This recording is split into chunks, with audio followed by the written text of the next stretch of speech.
Hello, everyone, and welcome back to the English Brain, the place where you can relax, listen, and grow your English step by step. And today, we're talking about something that I think every English learner has experienced, something that can feel really scary in the moment. Yes, we are talking about that moment when someone speaks English too fast and your brain just stops. Everything goes blank, and you have no idea what just happened. Have you ever been in the middle of a conversation and suddenly nothing?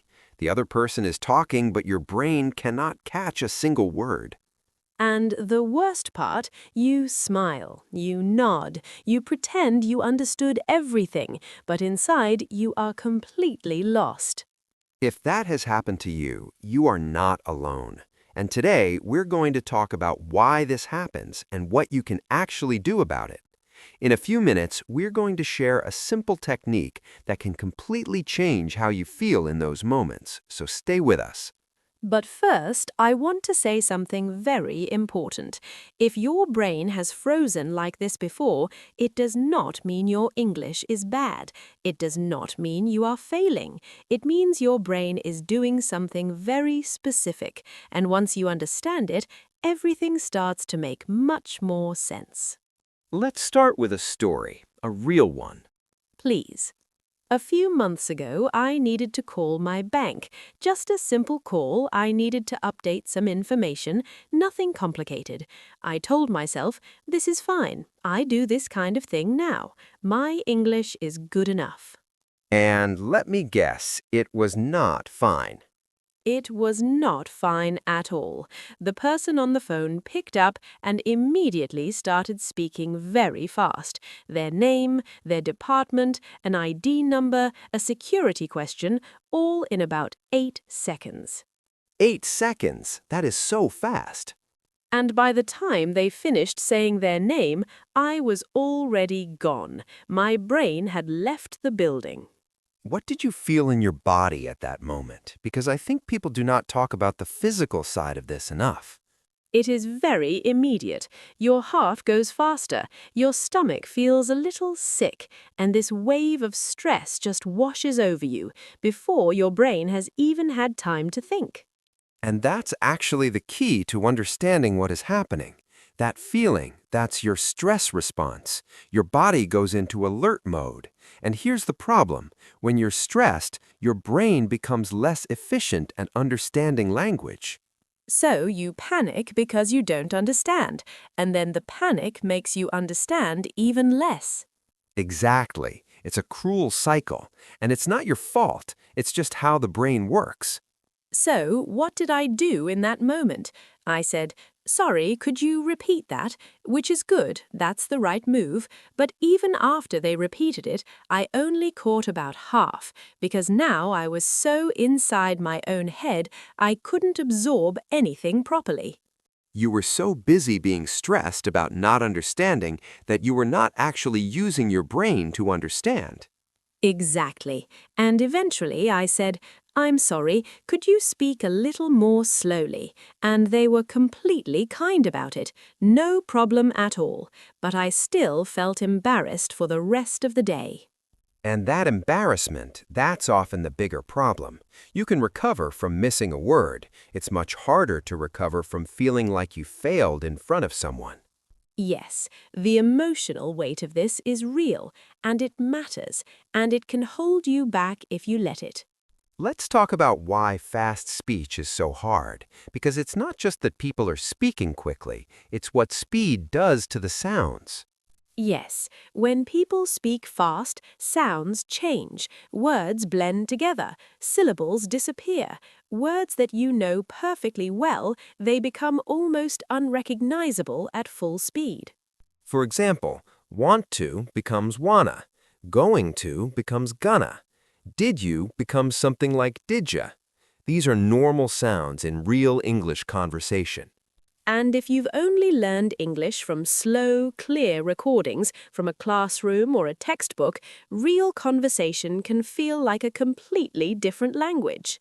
And that gap between the English you practiced and the English you hear in real life, that gap is one of the biggest reasons learners feel stuck. Now, here's something interesting. I also had an experience like this. I was watching a crime drama on TV, and I decided no subtitles. I'm going to do this properly. Brave, maybe a little overconfident. Very overconfident. The first part was fine. People talking clearly, I was following along and feeling good. And then two detectives started talking very fast, overlapping each other, using slang I did not know, and I just drifted away completely. And what did you do? Nothing at first. I just sat there, hoping the meaning would appear if I waited long enough. And did it? No, it absolutely did not. And after a few minutes, I realized I had missed something important because suddenly one detective looked very alarmed, and I had no idea why. Oh no. Oh, yes, and the strange thing is, I did not pause the video. I did not rewind it because there was a part of me that felt like pausing was admitting defeat, which is completely irrational, but in the moment, it felt very real. This is such a common feeling. We connect these small decisions to our identity as a learner, like rewinding a video says something bad about who we are. But it says nothing except that you are paying attention, that you want to understand. So what did you do? I turned the subtitles on, but, and this is the important part, I kept watching. I did not stop. I did not tell myself I was not ready. I just adapted. Adapted. That is a beautiful word. Not failed, adapted. And by the third or fourth episode, I was turning the subtitles off again for long stretches because I had started to understand how those specific characters spoke, their rhythm, their voice, their style. And that is a really important lesson. There is a big difference between I cannot understand fast speech and I cannot understand yet this particular speaker at this speed. Those are very different problems. And one of them is something you can work on step by step. Now, let's pause for a moment. This is your first mini challenge of today. Yes. Think of one show, one podcast, or one YouTube channel in English that you enjoy. Even a little. Something you could listen to regularly. Now, say this sentence out loud. I am going to listen to, and say the name. Go ahead, say it now. I am going to listen to. That small decision to choose something and return to it is how your brain starts to map the patterns of real English, one speaker at a time. Okay, let's talk about what is maybe the most stressful version of this problem. You're in a group, a meeting, a classroom, a presentation, and it feels like everyone else is following along perfectly, and you are completely lost. Oh, this one is painful. Because it is not just about understanding anymore. You feel visible, exposed, like at any moment someone will ask for your opinion and you have absolutely no idea what has been happening for the last 10 minutes. I had this experience in a professional training day, an all-day workshop. The speaker was very knowledgeable, but she spoke extremely fast and had an accent I was not used to. By the first break, I was already exhausted from trying so hard to keep up. And when your mental energy runs out, you start to tune out, not because you're lazy, but because your brain is protecting itself from overload. And then the spiral starts. You tune out, you miss something, you cannot follow the next part because you missed the context, you feel more anxious, you tune out more. So what helped you? I stopped trying to understand every single word, and I started paying attention to the shape of the conversation instead. Is this a new topic or the same one? Is this an example or a main idea? Is she asking a question or making a statement? That is such a smart shift. Instead of trying to decode every word, you zoom out. You look at the bigger picture. And it reduced the pressure so much because suddenly I wasn't failing if I missed a sentence. I was just collecting what I could and fitting it into a larger frame. I do something similar. If I feel myself drifting in a meeting, I focus on one person, the person who is speaking, and I pay attention to their energy, their tone, their facial expressions, their gestures. Even when I'm not catching every word, it keeps me present. Because meaning is not only in words, it's in everything. How someone says something, how fast they speak, whether they slow down for emphasis, whether they look confident or uncertain. And native speakers do this too. In a noisy place, on a bad phone call, in a confusing situation, they use every signal they can find, not just words. So this is not a learner problem, it's a human problem. Learners just feel it more intensely. Now, let's talk about something many learners are afraid to do: asking someone to slow down or repeat themselves. Because it feels like announcing your weakness, like saying out loud, I don't understand. Especially in professional situations. You don't want to be the person who can't keep up. But here's the truth. Almost every single time I've asked someone to slow down or rephrase, they've done it without any judgment at all. Most people aren't thinking about how you're receiving their message. They're thinking about what they're saying. Which is a little reassuring and a little deflating at the same time. We are not nearly as visible as we think we are. And most people, when they realize they've been speaking too fast, are actually grateful you said something because they want to be understood. I wish I had known this earlier. I spent so many years nodding along, pretending to understand things I completely missed. And it cost me, because I had to catch up later or make decisions with incomplete information. The irony is, staying silent to avoid embarrassment often leads to more embarrassment. Every time. Okay, second mini challenge. Say these sentences out loud, slowly, in your own voice. Could you say that more slowly, please? Say it now. Could you repeat that last part? One more time. I want to make sure I understood. Did you say, practice these, own them? They are not signs of weakness. They are signs of a focused, careful communicator. Now let's go a little deeper. Let's talk about what is actually happening inside your brain, because understanding it can help you stop blaming yourself. Yes, and we are not scientists, but we have read a lot and experienced a lot, and some things are just very useful to understand. When you listen to someone speak, your brain is doing many things at the same time. It is turning sounds into words. It is understanding the grammar. It is extracting the meaning. And it is holding everything in short-term memory while it processes the next sentence. In your first language, most of that is automatic. You have been doing it your whole life. It happens without effort. But in a second language, especially when you are still developing, a lot of those steps are still manual. They require conscious attention, and conscious attention is slower. So when speech comes in faster than your processing speed, something gets dropped. And when something gets dropped, your brain sends an alert, a warning signal. There is a gap. You might be in trouble. And that alert is the beginning of the panic, because your brain treats a comprehension gap like a threat, especially in a social situation where not understanding has consequences. Then the stress response starts. Your heart rate goes up, your focus narrows, and that narrow focus actually makes it harder to use the context-based listening that helps you follow fast speech. So the panic makes you understand less, which makes you panic more. It really is a vicious cycle.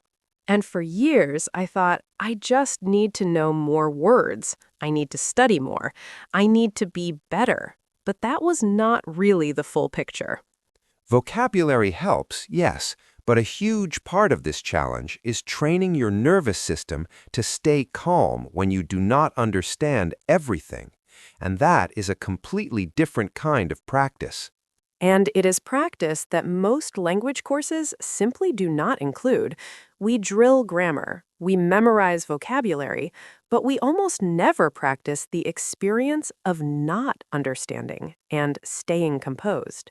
Which is the exact experience that real life keeps giving us. So, how do you train that? How do you get better at staying calm when things get fast and confusing?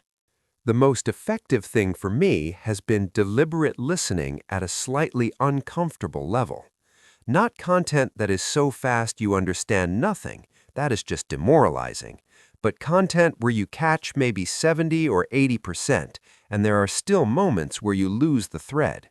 And in those moments, you do not stop. You do not immediately rewind. You let yourself sit with the discomfort for a few seconds and you keep going. Over time, your brain learns that not understanding every word is not a catastrophe, it's just a gap, and you can keep moving forward anyway. It's almost like emotional training for your nervous system. In a way, it really is. You are teaching yourself repeatedly that fast speech is survivable, and the more times you survive it, the less your brain treats it as a threat. And eventually, and this is the exciting part, it stops being a threat at all. Fast speech stops triggering panic. It becomes just speech. Slightly challenging speech, but not something that shuts your whole system down. And when your brain shifts from threat mode to challenge mode, everything changes. You become more flexible, more creative, better at using context clues, better at filling in gaps intelligently. And by the way, native speakers do this too. Nobody understands 100% of everything they hear, even in their first language. Everyone is constantly filling in, guessing, inferring from context. You can learn to do that as well. It just takes time and the right kind of practice. Okay, let's get practical. Let's talk about what you can actually do, starting tomorrow. Strategy 1.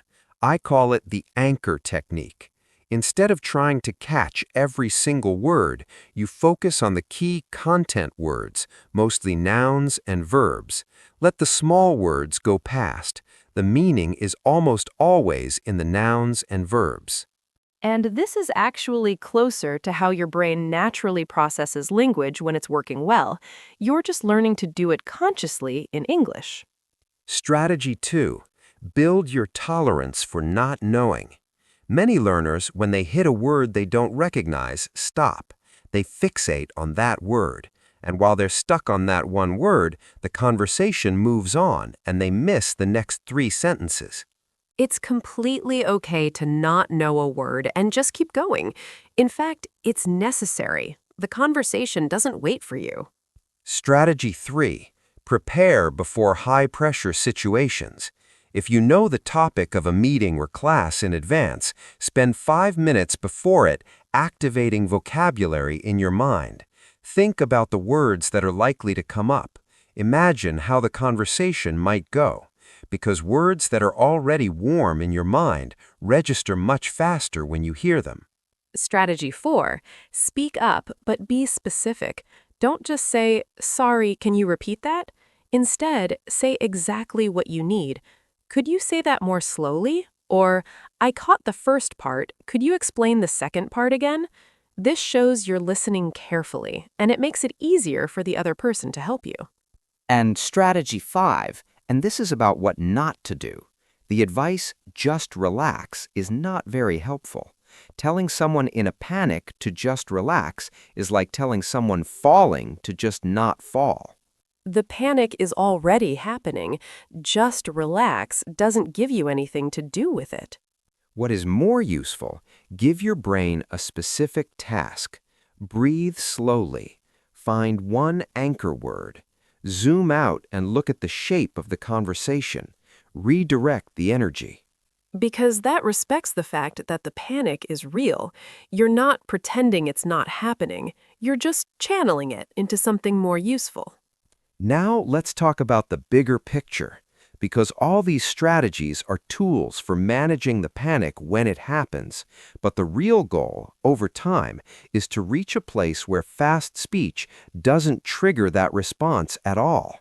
And that takes time, real time, months, maybe years, and that's okay.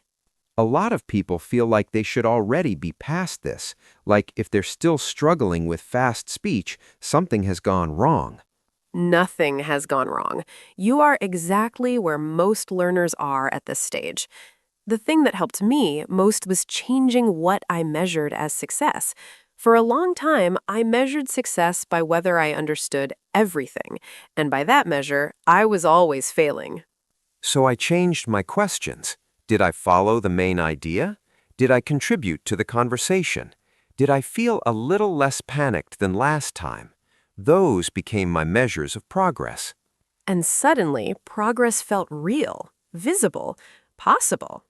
Because progress with listening is invisible compared to learning vocabulary, you can count new words. You can't count the amount of calm you are building inside yourself, but it is happening. Every time you sit with discomfort and keep going, you're changing your brain. The pathways that process fast speech get stronger with use. It's slow, it's invisible, but it's real. And I want to say this clearly. The fact that you are here right now, listening, staying with us, trying, that's the practice. You're doing it right now. Your future English self, the version of you that listens with calm, who speaks with confidence, who follows fast conversations without panic, that person is built from moments exactly like this one. Small steps, every day. That's how it happens. Okay, third and final mini challenge for today. This week, find one piece of audio or video content in English, a podcast, a YouTube video, a TV scene, something slightly faster than your comfort level. And listen to the whole thing without stopping. Don't pause, don't rewind every time you miss something. Let it flow. Focus on what you can catch. Let the rest go. And just notice what happens in your body when the panic starts to rise. Don't fight it, don't judge it. Breathe. Find your anchor word. Keep going. Then, if you want, listen one more time, the same content, and notice how much more you catch the second time, because your brain has already started to map the rhythm, the patterns, the voices. That second listen is where real breakthroughs happen. The first time, you're managing the panic. The second time, you're actually listening. Before we finish today, the question of the day, and we'd love for you to answer this in the comments. Think of a time your brain froze during an English conversation. Where were you? What happened? And what did you do? Write it in the comments. It does not need to be perfect. Just share. Because when other learners read your story, they feel less alone. And feeling less alone is one of the most powerful things in language learning. And if today's episode helped you, if even one thing landed, please share it with one person who is learning English. Because the best thing you can do for your own learning is surround yourself with people who are on the same journey. We will see you in the next one. Take care, everyone. Every small step counts, and you are already taking them.